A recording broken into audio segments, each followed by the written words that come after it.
We are talking about how to sell tree preservation, and we think that the best way to do that is to take you right back to a job that we did last July 30th. It was the last of the month. We're in the middle of a drought. It was hot, and here is the sequence that we went through as we acquired this job. The owner called me on the phone and said that I've lost a maple tree, another one fell down in the storm. I don't want to lose any more trees. Will you come out and look at them, because I think you know more about it than I do? And I said, well, that's probably true. I said, let's schedule an appointment. He says, no way. He says, I'm too busy. I'm in the construction industry. I've got 3 crews out and I have absolutely no time to give you. I says, will you go and look and prepare a proposal for me on this? And I said, of course I will. So that was contact 1, the inbound call. Contact 2 was the inspection, which I came out here and I found out that here is one of the subject maples here. And you can see where the root collars were already exposed, and there was a tremendous amount of mechanical damage, and a lot of the drainage that you see here is from sapsuckers. These are birds that peck holes to suck the sap, and when the sap comes out it draws insects, and that is part of the way diseases are transferred in this kind of environment. So what we did is propose to him a wheel and spoke radial trenching pattern with the trenches inoculated with earthworm castings, Nutri-Smart biofood, and a liquid biostimulant. We did 65 gallons per. We distributed all of that around each of 3 maple trees. We'll take you to each one of them right now in a minute. We're standing right here at one, and we're here on a follow-up visit. I sent him an email proposal, the total of which was $2,250. You can review it in your PDF download and you'll see exactly how this was constructed. And so now we, on contact number 4, we came, executed, did the job. We went to all 3 of the trees and did everything that was proposed that he accepted in the bid. That included mulch over top of the critical root zones of the trees to protect them. Remember now, it was the middle of July. It was very hot, and there's no way we could go in and just completely expose the critical root zone because it was in this kind of shape. Let me walk you right around here and I'm going to show you. This is outside the critical root zone. I'm going to try and get, okay, you can see where the needle has gone into the red, okay? All right, now 8 months later, I'm going to walk you right over here, okay? This is what we did, and I'm going to show you something. Look at this. Look at that.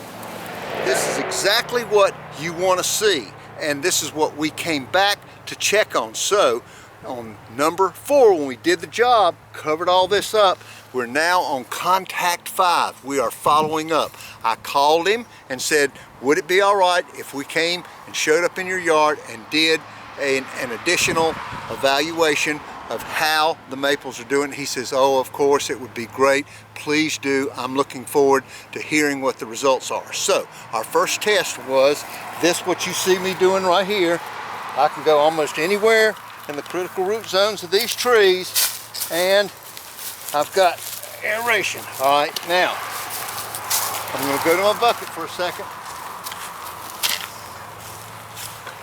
and I'm going to glove up, and I'm going to come here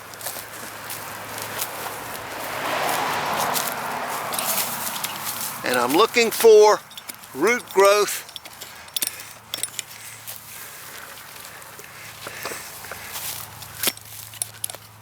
of these trees, okay? Look here. You're starting to see it right here. You see it right there? See those roots? Those are the fine tree roots that we are promoting the growth of. See right here? Here's more of it. It grows out, and these are lateral roots. This is really the bread of life. You'll see it intermixed into all of this dirt here, and this was completely non-existent. How do I know that? Let me cover this back up right here. I'm going to show you. Now let's go right over here.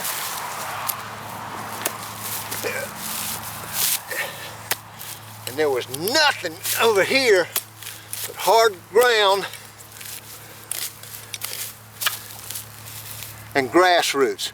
This is one of the biggest competitors for tree health that we see in many of these designed ecosystems. And what I'm talking about is these fine roots here get first call on all of the water, the nutrients, and air in this particular area here, and we had to break that pattern up, cover it with mulch, and you've already seen what the results in airability are when we complete this. And so this is, once again, contact number 5. This is following up, and we're going to recommend that we have a number of fresh marks here where the sap suckers have been. You've seen that. We're going to recommend a spray bark treatment for all 3 of the trees. It'll probably be somewhere in the neighborhood of $175 to maybe $275.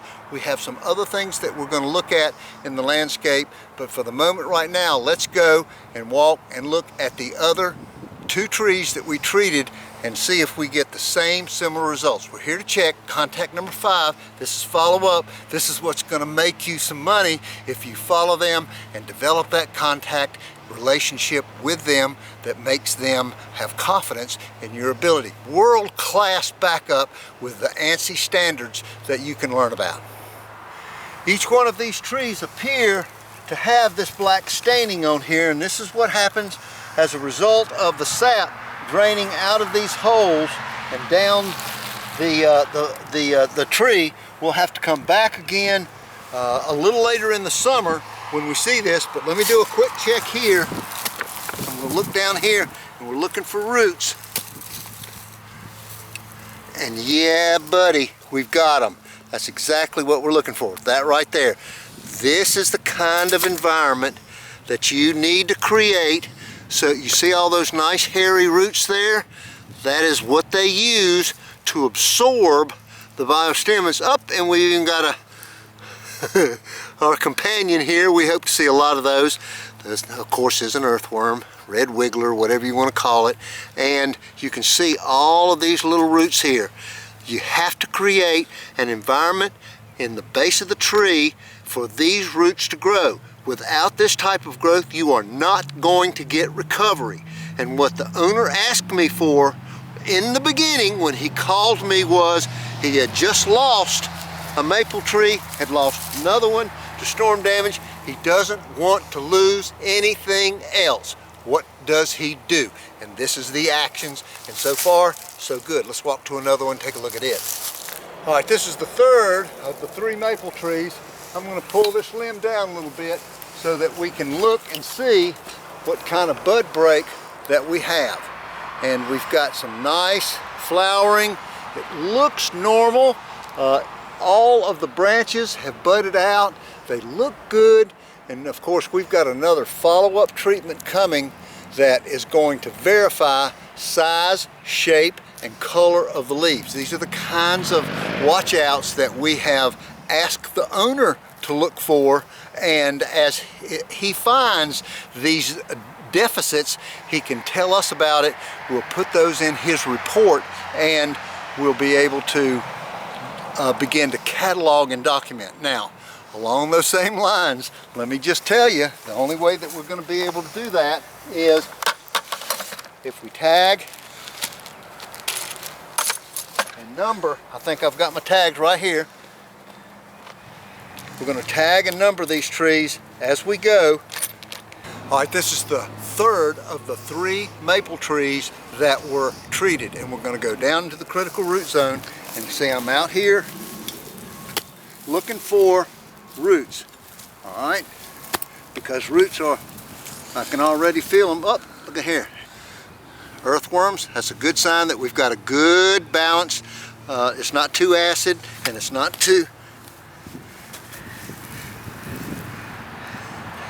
we're looking for roots.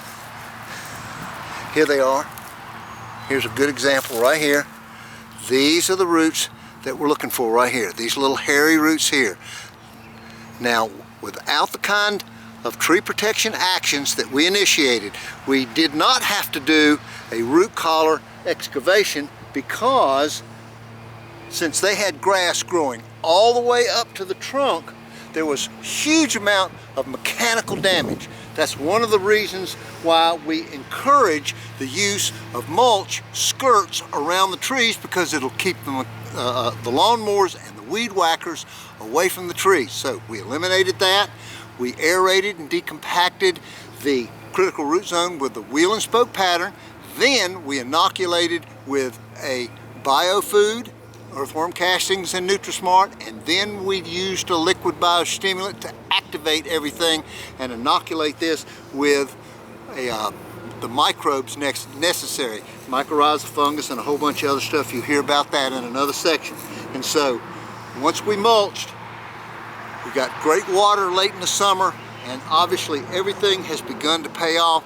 The trees are leafing out, and what we'll do, since this is contact 5, this is our follow-up, and he's wanting to hear more information about his trees, how they're doing, and the $2,200 that he spent last July, is it paying off? And we're going to be able to give him a good positive report, and we're going to look around and see what other trees might be at risk in this ecosystem, so that we can give him advice and build that confidence that he knows that we have in him and he has in us. Now, what I've done is taken a core sample outside of the critical root zone, and what I'm going to do is take one now inside the critical root zone that has been buried for 8 months. I'm going to go down. Oh wow, that's a lot easier. And we can begin to see a huge difference. Look at here. This whole layer right here is nice and dark and filled with organic matter, some rooting. It's only been 8 months, one season. As you can see, this is not quite as tight packed. It's got some roots in it. Got down here, and as soon as we get down below maybe 8, 10, 12 inches, then we get back into the hard packed stuff, and eventually this tree will get down into that area as well. But I submit to you that the area underneath the tree here is different than the area outside, which means that the mulch has raised the freeze line, it has cooled the soil temperature, and it has preserved the moisture during times when it is very hot and very dry. And it makes all the difference in the world in the performance of the trees, because they don't have to go searching for resources for their activities that support the ecosystem services that this owner wants. What do you want? Shade, beauty, and this is all a part of his front yard that everyone sees. Why is that important? Because it makes him look good.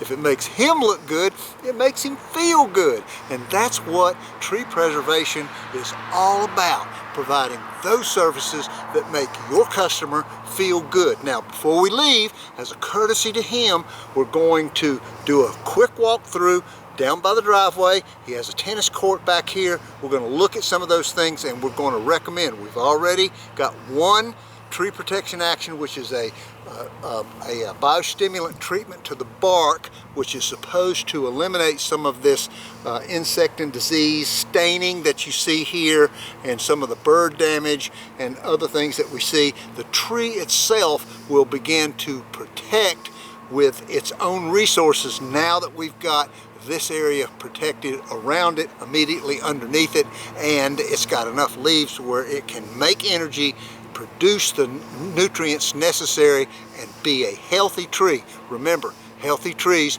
don't get sick. All right, we have talked about looking for potential problems that you can use to expand your tree preservation arsenal of solutions that you're going to propose. Here's one right here that is very obvious. This is a freeze crack where you've had a root collar covered and smothered. You can see here when we pull the soil away. Boy, we've got, here's our problem here, and we'll have to point this out. Look at here, it's got fabric. Our ANSI standards say that this is not to be practiced for purposes of tree preservation and preserving moisture. Now, underneath it, we've got plenty of roots. Look at the roots. See here? We've got plenty of rooting. The problem is that the collar is covered, smothered, and now we can see from this that it is strangled.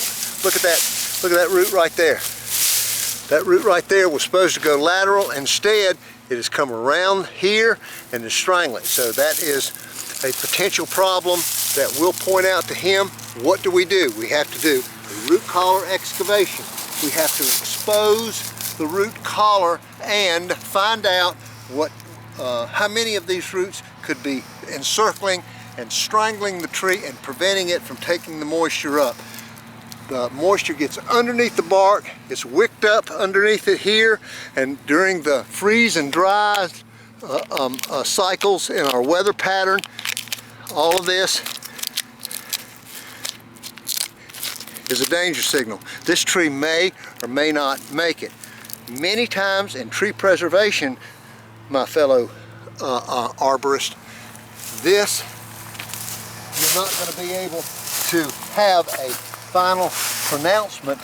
You're going to look into the canopy. Look here, dead branches, dead branches, dead branches. Look all through here, dead branches, dead branches. This one right here, the whole thing is dead. Look at that.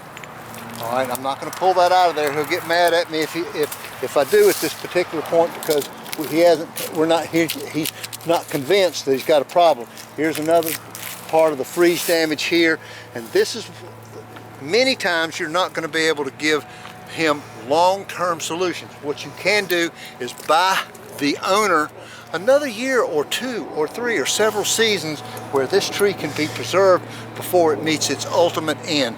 These types of maintenance practices sentence the tree to a half-life, and yes, it may have to eventually be replaced, but right now we can buy him some time with the tree protection actions that we've already used in his yard, and we're going to use them again here.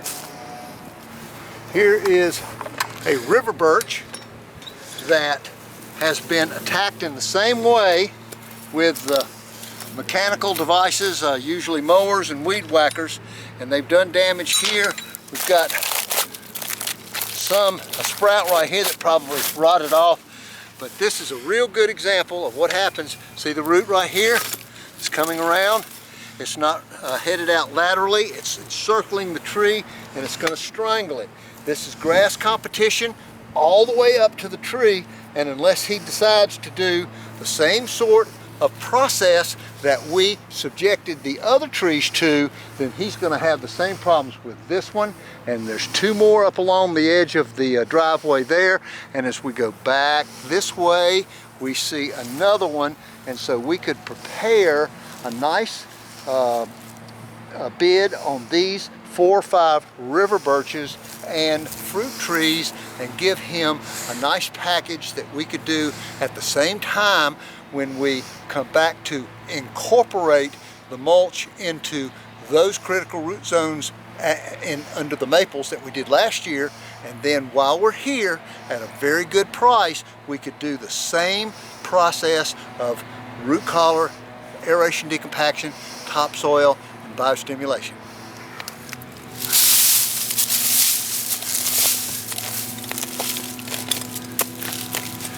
Here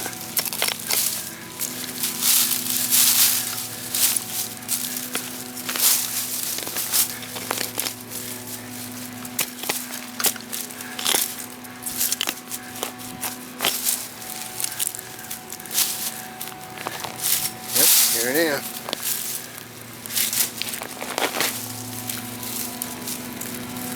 There it is right there. Now that landscape fabric is going to do you some damage, and as you can see from the collar on the tree that you've already got roots that are wrapping around, strangling the tree. There's decay And then you've got this freeze damage that you see in different places all the way up. This is a dogwood, and it is especially prone to this. It's budding out, but once again, we're looking to buy the owner some additional time before this has to be removed and replaced at great expense. Okay. All right, we've got plastic underneath this tree, and the only reason that we're over here, we were just fixing to pack up and leave, but look at that. Now you can see some rooting up under there. And here's a rock that's grown in there. But let's step back from this tree. This is looks like another oak, a type of oak tree, I think. A maple tree like the others. Okay, he's planted another maple, but let's step back from this just a few feet and you're going to see something that's a little bit disturbing. And that is, it's lean toward the house. All right, I'm standing right here beside the house. That's a stucco wall, particularly susceptible to this kind of damage where a tree falls up against it, scrapes it down, and it becomes a very expensive repair. And so this is part of the hazard assessment report that we will submit to the owner that includes root collars, incorporation, and additional biostimulation to the trunks to prevent additional damage, save him money, increase his ecosystem services, the beauty that he wants here, and give him what he wants to make a beautiful place to live. Comfort, beauty, safety. That's what it's all about.